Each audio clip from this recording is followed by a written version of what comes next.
계시록 3장 1절을 공부할 차례입니다. 우리가 두아디라 교회에 관한 공부를 했습니다. 중세 암흑 시대에 가톨릭 교회가 계속해서 미사인 제사만 드리는 그 시대, 두아디라, 곧 계속된 제사란 말입니다. 제사를 드리던 그 시대가 지나가고 이제는 사대교회 시대로 돌아오게 되는 것입니다. 사대교회는 주 1517년 이후 1750년까지의 교회 시대를 말하는데, 사대란 말은 도스 이스케이핑이라고 해서 도망쳐 나온 사람들이라 그 말인 것입니다.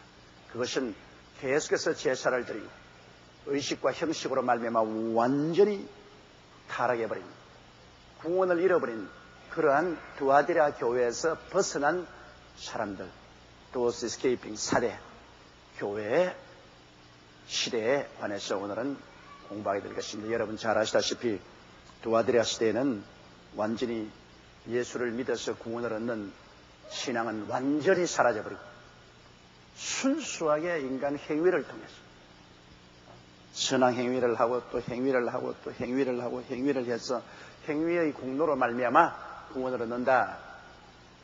그뿐 아니라 죄를 지으면 속죄부를 사면 죄가 용서받는다. 그러므로 돈을 주고 속죄부를 사놓으면 그 다음에는 죄를 지어도 상관이 없다. 또 성 베드로 대성당을 짓는데 헌금을 하면 헌금이 헌금통에 쨍그랑하고 떨어질 때 옥에 있는 영혼들이 푹푹 솟아올라와 구원을 받는다. 이런 아주 미신적인 그러한 신앙이 성행하는 시대에, 그때가 바로 계속적인 제사만 드리던 두아디라 교회 시대였었습니다. 그런데 이제 사대 교회 시대에 왔습니다. 이 사대 교회는 바로 두아디라 교회에서 이제는 마르틴 루테르가 종교 개혁을 일으킨 시대인 것입니다.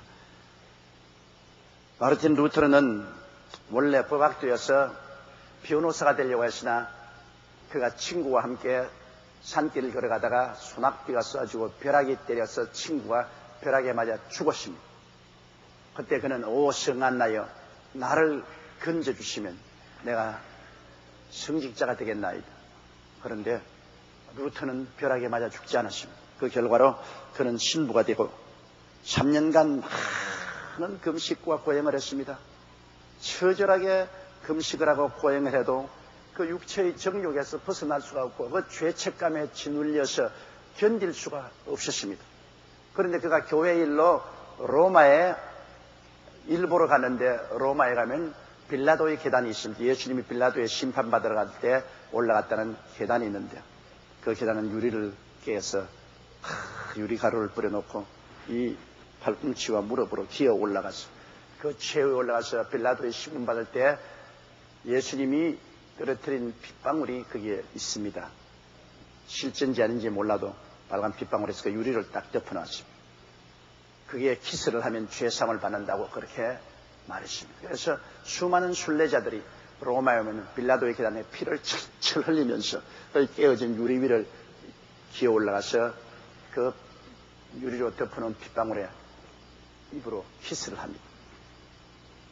저도 그 빌라도의 계단에 올라가서 그 유리로 덮어놓은 핏방울을 봤는데 2000년이 지났는데도 선명하게 핏방울이 있어요. 내가 보기에는 그건 실제로 예수님 핏방울이 아니고 물감으로 해난 것 같아요. 그런데 마르틴 루터가 거기에 가서 그도 그 무거운 죄책을 이기지 못해서 그는 이 팔꿈치와 무릎으로 기어 올라가는데 갑자기 하나님의 음성이 들려왔습니다. 나의 의는 믿음으로 말미암아 살리라. 거기에서 마르틴 루터는 정광석화와 같이 하나님의 계시를 받게 됩니다. 이렇게 고행을 하고 좋은 선행을 통해서 구원을 받는다면 누가 구원을 받겠는가? 값없이 믿음으로 말미암아 구원을 받는다는 이 놀라운 계시가 그에게 임하여서 그는 그 자리에서 벌떡 일어나서 서서 걸어내려고 말했습니다. 그리고 그는 고향으로 돌아와서 그가 주장한 만인 제사설, 모든 믿는 자가 다 제사장이다. 우리는 왕 같은 제사장이라고 성경이 말하셨습니까? 베드로는 말하기를 우리는 태가신 족속이요 거룩한 나라요 왕 같은 제사장이요 그의 소유된 백성이라. 예수 믿는 사람이 다 제사장이지 신부만 제사장이 아니다. 오직 신부에게 가야만 신부가 우리 대신해서 속죄를 해주고 구해성사를 해야 구원받는 것이 아니다. 우리가 다 제사장이에요. 예수 믿는 사람이 다 제사장으로서 우리는 하나님께 직접 나가서 우리 죄를 구하고 우리 하나님과 교통할 수 있지, 신부만 제사장이 되어서 그를 통해서 우리 죄를 구해성사해서 하나님께 도달하는 것은 아니다. 만인이 다 제사장, 만인 제사장. 그는 성경에 기록된 그대로입니다. 그걸 주장했고 그는 성경이 유일한 권위다. 교황과 교회가 권위가 아니라 성경만이 유일한 창세기 띄어난 계시고 말씀에 입각해야지. 많은 전통을 교회와 교황이 만들어냈습니다. 그렇기 때문에 교회와 교황이 만든 것이 성경적인 권위가 있는 것은 절대로 아니다. 오늘 로만 캐톨릭에서 주장하는 것은 마리아는 예수 그리스도만 낳고 영원히 동정으로 있었다. 다른 애는 낳지 않았다. 그런데 성경에 보면 예수 그리스도는 낳고 난 다음에도 많은 아들과 딸을 낳았습니다. 그런데 교황청에서는 그것은 사촌들이지 친자식이 아니다. 그들은 성경에 기록한 것이라도 교황이 해석하면 그것이 성경보다 더 권위가 있게 되는 것입니다. 또 그들은 성모 마리아가 부활해서 성천했다. 성경에 그런 것 없습니다. 그래도 교황이 그렇다면 또 그런 줄 믿어야 돼요. 이런 많은 비성서적인 사실을 교회와 교황의 권위로서 만들어냈습니다. 그것을 성경과 똑같은 권위로 인정을 했는데 마르틴 루테르는 절대로 어떠한 교회나 교황이라도 성경의 권위를 초월할 수 없다. 성경만이 절대적인 유일한 권위가 있다. 그리고 우리는 오직 믿음으로 말미암아 구원받는다. 어떠한 고행이나 선한 행위를 통해서 구원받는 것이 아니고 예수님께서 십자가에서 내가 다 이루었다 하셨습니다. 예수께서 피 흘려 이루어놓은 그것을 믿음으로 구원받지 행위로서 구원받지 않는다. 이 세 가지 사실을 그런 주장을 하고 그는 고향에 돌아오자마자 그의 고향교회인 위텐버르에 95개 조항의 개혁을 부르시면서 그 95개 조항 개혁론을 서서 붙이고 종교개혁을 시작했습니다. 거기에 보면 마르틴 루터의 개혁의 주장은 여러 가지가 있습니다. 그것은 믿음으로 말미암아 구원받는 것하고 또 면죄부, 돈 주고 면죄부만 사면 죄 사함받는 이런 것은 절대 있을 수가 없다. 비성서적이다. 뭐 이런 것 여러 가지 이것을 공격하는, 그래서 캐톨릭 교회가 개혁을 해야 된다. 그것을 써붙였습니다. 그러자 이것이 일시에 민간에 퍼져나왔습니다. 왜냐하면 그 당시에 교황이 온 유럽을 다스렸습니다. 임금들도 교황이 임명을 하고 파면을 시켰습니다. 그러므로 각 나라 임금들과 제후들이 교황에 대한 반발이 굉장히 심했습니다. 그리고 또 교황이 너무 이 캐톨릭 신자들에게 성 베드로 성당을 짓기 위해서 헌금을 많이 강요를 했습니다. 그러므로 일반 성도들이 굉장히 마음의 부담을 갖고 고통을 당하고 있었습니다. 그런 여러 가지 개혁의 여건이 성립되어 있었을 때 마르틴 루테르가 이 종교 개혁을 주장하고 나왔습니다. 그러자 그 당시에 교황인 레오 10세가 마르틴 루테르를 파문했습니다. 그리고 이외에 출두 명령을 내리고 그를 죽이려고 했습니다. 그럼에도 불구하고 마르틴 루테르는 시대를 잘 태어났습니다. 그때 독일의 제후들이 교황을 반대해서 정치적으로 독립하려고 애를 쓰던 때라 마르틴 루테르를 자기들의 성에다가 보호를 하고 교황의 출두 명령에 나가지 못하게 했습니다. 그리고 보호를 했습니다. 그리고 계속해서 종교개혁의 그 깃발을 들도록 했었습니다. 그래서 영혼의 불길같이 개혁운동이 일어나게 된 것입니다. 사실은 마르틴 루테르가 종교개혁을 한 것은 신교를 세우기 위해서 한 개혁은 아닙니다. 가톨릭 교회가 개혁이 되기를 원하셨습니다. 하나님께서는 마르틴 루테르를 통해서 가톨릭 교회가 회개하고 개혁하기를 원하셨으나 가톨릭 교회가 그 개혁을 거부했습니다. 오히려 마르틴 루테르를 파문하고 그를 죽이려고 했습니다. 그럴 때 별 도리 없이 그런 개혁 교회를 세운 것이 독일 개혁 교회인 루터란 교회입니다. 그것이 신교의 시작인 것입니다. 이 마르틴 루테르가 종교개혁 때문에 위인의 종교재판소에 나갈 때 그가 지은 노래가 있습니다. 내 주는 강한 성이요 방패와 병기 되시니. 이 마르틴 루테르가 종교개혁 한 연구를 위인에서 종교재판소에 불려갈 때 이 찬송을 부르면서 그는 나갔던 것입니다. 그러나 마르틴 루테르가 종교개혁을 할 때 크게 도움을 얻은 것이 그 아내였습니다. 그는 수녀하고 결혼을 했습니다. 수녀가 마르틴 루테르의 종교개혁에 동참을 하고 감동해서 루터와 함께 결혼을 했는데 그 수녀가 굉장한 힘을 주었었습니다.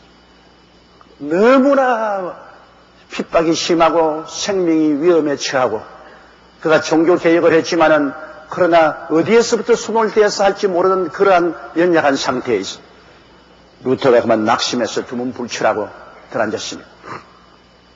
그러자 그 부인이 대청마루에 상복을 입고 검은 상복을 입고 막 땅을 치면습니다. 아이고 목을 보니까 초상이 났단 말입니다. 그래서 마르틴 루테르가 아니 여보 누가 세상을 떴어요? 아이고 하나님이 세상을 떴어요. 하나님이 세상을 떴어요. 아이고 아니 하나님이 세상을 떴다니 그런 망발이 어디 있냐. 딱 정색을 하고서 그 남편을 쳐다보면서 하나님이 세상을 안 떴으면 하나님의 종인 당신이 저렇게 낙심해서 두문불출하고 들어앉을 수가 있습니까? 하나님이 세상을 떴기 때문에 당신이 두문불출하고 있기 때문에 나는 하나님 세상 뜬 줄 알고 지금 통곡을 하고 있다고. 거기에 굉장한 충격을 느꼈습니다. 마르틴 루테르가 회개했습니다. 돌이켜서 다시 하나님을 의지하고 용기를 내어서 그는 이 종교개혁을 계속할 수 있었던 것입니다. 그러므로 언제나 훌륭한 남편 뒤에는 훌륭한 부인이 있었습니다. 오늘 성공한 남자들 뒤에는 언제나 훌륭한 아내가 아니면 훌륭한 어머니가 있었어요. 어머니의 영향력이나 아내의 영향력은 굉장히 많습니다. 옛날에 우리 이시조선 시대에 훌륭한 재상이 있었는데 그가 과거 시험에 떨어졌습니다. 그래서 아주 낙심해서 집에 돌아오니까 어머니가 절구통을 이렇게 맷돌에 갈고 있거든요. 이렇게 지금 절구통 있잖아요. 그거를 새로 된 절구통인데 절구공을 이렇게 맷돌에 갈고 있거든요. 그래서 어머니 그 절구공을 왜 맷돌에서 갈고 있습니까? 우리 집에 바늘이 없어가지고서 내가 이거 갈아가지고 바늘 만들려고. 절구공을 여러분 맷돌에 갈아서 바늘을 만든다는 것은 천년을 갈아도 안 될 일인데 그 아들이 크게 깨달았습니다. 어머니가 나에게 중대한 암시를 주는 것이다. 왜냐? 한 번 시험 쳐서 낙심했다고 떨어졌다고 낙심하지 마라. 절구공을 갈아서 바늘을 만들자면 얼마나 갈아야 됩니까? 그러니까 한 번에 낙심하지 말고 계속하라는 것을 암시를 받고 그때부터 머리띠를 메고 또다시 과거에 도전을 해서 장원급제를 하고 훌륭한 재상이 된 이야기가 있습니다. 이처럼 어머니의 도움이나 아내의 도움은 위대한 일을 성취하는 데 절대적인 밑거름이 되죠. 마르틴 루테의 종교개혁도 그와 같이 그 아내의 도움이 그처럼 많았었습니다. 이렇게 해서 그들은 이 끊임없이 제사 지내는 가톨릭 체제, 어마어마한 체제입니다, 여러분. 우리가 그렇게 쉽게 생각할 수 없습니다. 그때의 이 교황은 전 유럽을 다 손에 쥐고 있었습니다. 임금들도 그 교황의 인준을 받아야 임금이 됩니다. 교황의 인중을 받지 못하면 임금이 되지 못해. 그러므로 교황이 완전히 영적인 것뿐 아니라 정치적인, 사회적인 모든 면에 주장을 하고 있었습니다. 그런 어마어마한 분위기 속에서 마르틴 루테르가 일어나서 종교개혁을 한다는 것은, 그거는 정말로 계란을 들고 바위를 치는 격입니다. 그런 험난하고 힘든 개혁을 하나님이 같이 계심으로 이루어 놓은 것입니다.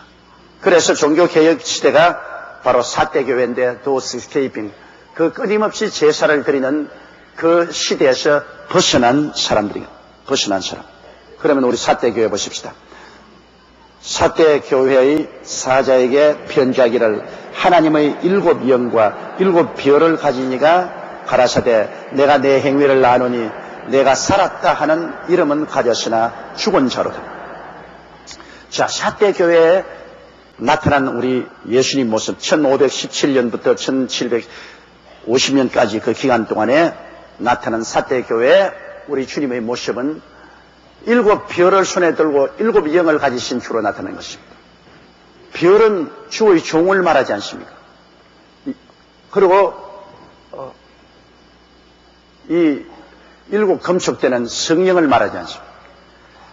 우리 주님께서 이 사대교회는 지도자들이 지금 이 가톨릭적인 전통과 의식에 벗어나지 못하고 영적으로 살아있지 못하기 때문에 주님이 직접 주장하사 주의 종들을 손에 들고 성령을 부어주어서 하나님의 계시를 나타낼 것을 보여주고 있는 것입니다. 왜냐하면 성령이 오셔야 우리가 진리를 깨닫게 되는 것입니다. 우리는 성령으로 말미암지 않고는 예수를 주라고 부를 수도 없고, 성령으로 말미암지 않고는 하나님 말씀을 깨달을 수가 없습니다.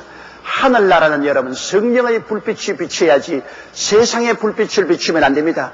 성경은 세상의 불빛인 과학이나 철학이나 역사 같은 것을 가지고서 성경을 비춰보면 이것은 완전히 성경을 망쳐버립니다. 하나님의 성경은 성령의 빛을 받아서 하나님의 계시를 통해서 깨달아 알게 되는 것입니다. 그렇기 때문에 종교개혁은 어떠한 철학이나 과학이나 정치적인 영향으로 되는 것이 아닙니다. 성령이 주의 종들에게 진리를 계시해서 그 주의 종들이 그 진리를 가지고 나가서 외침으로 종교개혁이 되는 것입니다. 오늘날 다 마찬가지입니다, 여러분. 성령이 주의 종들에게 임하여서 주의 종들이 성령의 음성을 듣고 그 음성을 가지고 나가서 전도함으로 변화시킬 수 있고 교회가 새로워질 수 있는 것입니다. 이 주의 종들이 7 성령의 기름 부음을 받지 못하면은 주의 종으로서 자격이 없습니다. 아무리 그가 철학 박사, 문학 박사, 무슨 과학 박사, 역사 박사를 줄줄이 가지고 있다 해도 그건 세상 빛입니다. 세상 빛을 비추어서 성경을 해석해서는 큰일 납니다. 성경은 여러분 오직 하나님의 성령의 감동으로 지어진 책이기 때문에 성령의 감동을 받아서 하나님 말씀을 깨달을 수가 있는 것입니다. 이러므로 이건 계시적인 지식이지 이성적인 지식이 아닙니다. 성경은 계시를 통해서 우리가 깨달아 알게 되는 것입니다.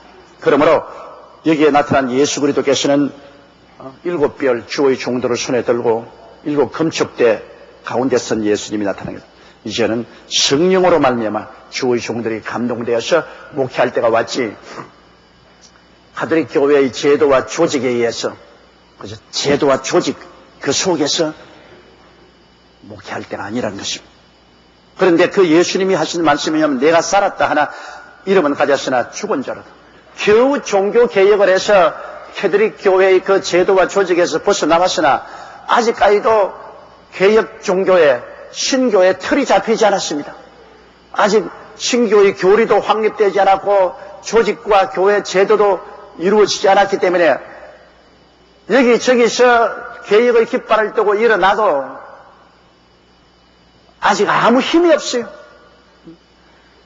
아직까지도 완전히 성경을 하나님의 계시를 통해서 해석하는 그러한 완전한 성경적인 기반도 갖지 못하고 아직도 우리 신교 예배 의식으로서의 예배 조직도 되지 못하고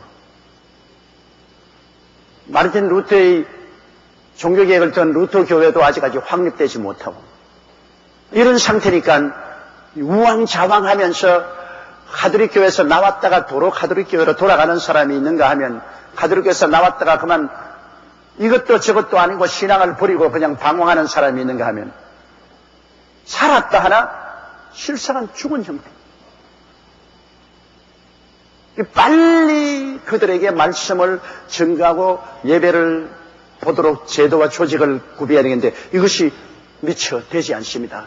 그때의 그 사회 상황으로 봐서 그것이 그렇게 쉽지 않습니다. 이러므로 그런 살았다고 하나 개혁을 해서 이제는 믿음으로 구원받 살았다. 만인이 제사장이고 성경적 권위를 인정하고 그리고 믿음으로 구원을 받는다고 했지만은 그러나 성경도 그때는 일반 사람들은 없었습니다. 그때는 교회에 성경이 좀 있었지 일반 사람들은 성경도 갖지 못했어요. 또 성경이 전적 모르게 비쌉니다. 그러기 때문에 살았다 하나 죽은 그런 상황에 있었습니다. 2절요. 너는 일깨워 그 남은 바 죽게 된 것을 굳게 하라. 내 하나님 앞에 내 행위의 온전한 것을 찾지 못했느냐. 그러므로 일깨워서 그 남은 바 죽게 된 것을 굳게 하라. 거의 마르틴 루터의 종교개혁이 실패할 지경에 이르렀습니다.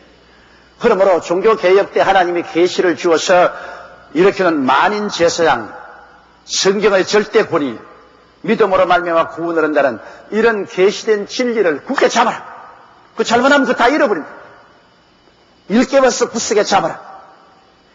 하나님께서는 우리가 잠에서 깨어 일어나서 하나님이 주신 계시를 굳세게 잡기를 원하는 것입니다.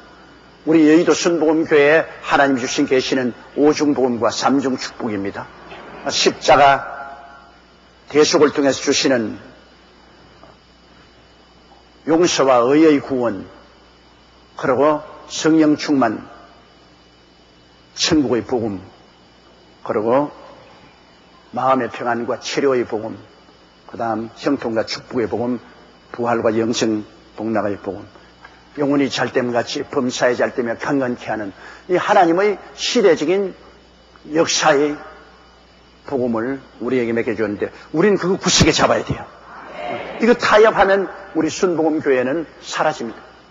우리 순복음교회가 순복음교회로서 역할을 다하는 것은 이 하나님이 주신 십자가를 통한 오중복음과 삼중축복을 통해서 예수 그리스도의 몸에 기여를 하라는 것입니다.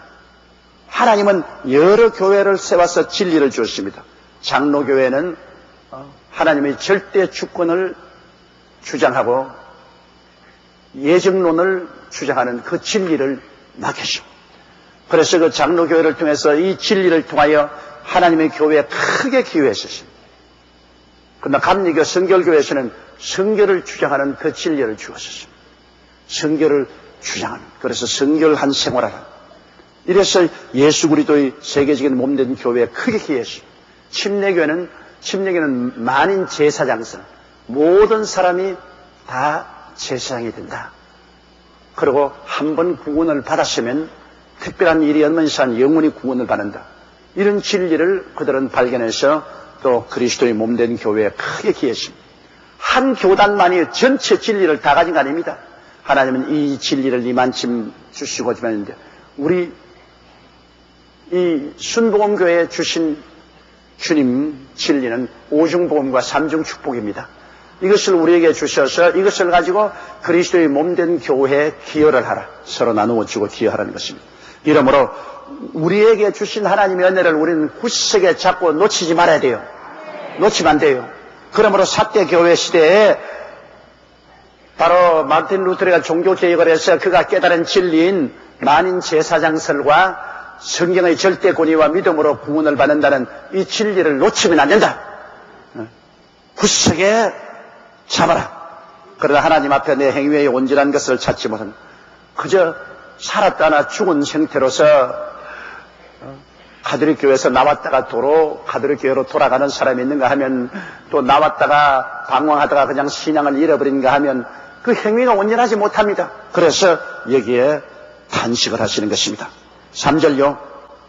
그러므로 내가 어떻게 받았으며 어떻게 들었는지를 생각하고 지켜 회개하라. 만일 일깨지 아니하면 내가 도적같이 이르리니 어느 시에 내게 임할는지 내가 알지 못하리라. 자, 이 시대에 벌써 예수님은 강림에 대한 이야기를 하시는 것입니다. 예수님의 재림에 대한 이야기를 하시는 것입니다. 벌써 마틴 루터의 종교개혁의 1517년 그 시대에 벌써 주님은 재림에 대한 이야기를 하고 있습니다. 이제 언제 주님이 재림하실지 모른다.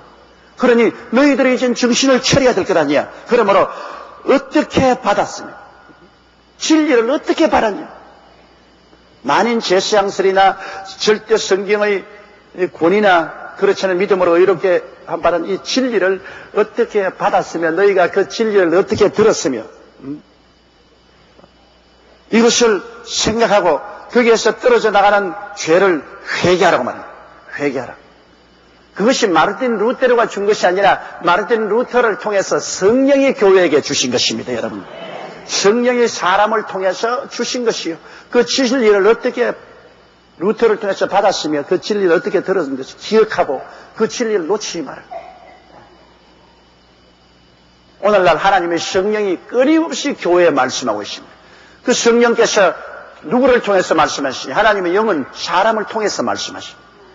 그럼 우리 교회는 우리 교회 주의 종들을 통해서 끊임없이 여러분에게 말씀하라고 있는 것입니다. 여러분 그 말씀을 기억하고 듣고 그 말씀에 굳세게 서게 하는 것입니다. 그러므로 이 말씀을 어떻게 받고 어떻게 들었는 것을 생각하고 거기에서 떨어져서 뒤로 물러갔으면 회개하라고 말했습니다. 그렇지 않으면 주님이 도적같이 이르니 어느 시에 내게 말는지 알지 못하는. 그렇지 않고 잠들고 있으면 언제 주님이 임하실지 모릅니다. 물론 그 사태 시대에 주님이 임하지 않았죠. 그러나 벌써 그때 주님은 하늘나라를 다 준비해 놓으시고 난 다음 주님 오실 준비를 다 하신 것입니다. 여러분, 주님이 공중 재림하실 때만 오시는 것이 아닙니다. 우리 개인적으로 데리고 오실 때도 오는 겁니다. 개인적으로. 너희는 마음에 근심하지 마라. 하나님이 또 나를 믿어라. 내 아버지 집에 있을 곳이 많도다. 그렇지 않으면 너에게 일러시라. 내가 너희를 위하여 처소를 예비하려고 하니 처소를 예비하면 다시 와서 나 있는 곳에 너희도 함께 있게 하리라. 여러분의 처소가 완비되면 여러분 개인적으로 데리러 오시는 것입니다. 언제 데려올지 모르죠. 오늘 이 예배 시간에 데리러 올지 몰라요. 전에 한번 내가 철야기도 인도할 때 우리 교회 자매님 한 분이 그때는 철야기도에 많이 나왔어요. 여기도 전부 다 깔고 앉아. 밑에 앉아가 할렐루야 아멘 할렐루야 했더니만 그다음 뭐 스르르 넘어져 버려. 보니까 죽었어. 참 기가 막혀. 금식가에도 할렐루야 아멘 박수 칠 때 박수 치고 찬송 부르고 아주 건강해서 그 자리 그냥 스르르 넘어지는 그만 세상 떠버렸어. 그 시간이 주님이 데리러 온 시간인 것입니다. 그는 가기는 잘 갔지. 교회에서 예배보다 갔으니까 그건 뭐 틀림없이 영광스러운 천당이거든. 그러면 우리 개인적으로는 주님이 언제 데려올지 몰라요. 그러므로 우리 받은 것과 들은 신앙을 굳세게 잡고 있어야 언제 주님이 데려오시더라도 우리 걱정할 것 없어요. 신앙에 굳세게 서 있으면 주님께서 언제 오시더라도 우리가 걱정할 것이 없습니다. 그러므로 늘 우리는 회개하고 깨어서 우리에게 주어진 신앙을 우리는 지켜야만 할 것입니다.